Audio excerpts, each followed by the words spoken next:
How to solve a heat of formation equation. I'm tasked with solving for the heat of formation of ethanol, right? C2H5OH.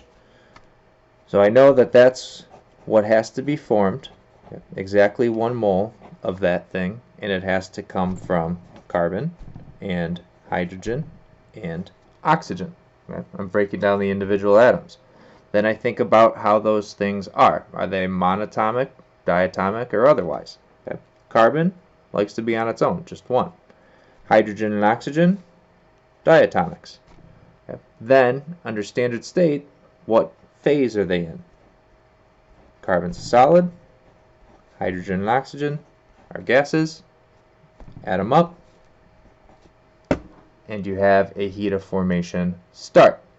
Then, what do we need to pay attention to? The fact that we have a balanced chemical equation. Okay. We don't have that in this situation, right? 1 carbon, 2 carbons, for example. So we need to remedy that with coefficients. Okay, 2 carbons, 2 hydrogens over here, total of 6. Right? 5 plus 1. Need to remedy with that with a 3. And now remember, I have to form exactly 1 mole of my product, so this just becomes a 1/2. How about for calcium phosphate? Yeah, that's what's being formed. It comes from calcium and phosphorus and oxygen. I'll fill in oxygen because we just dealt with it. Yeah. Calcium is a solid in its most standard state, and we need 3 of them.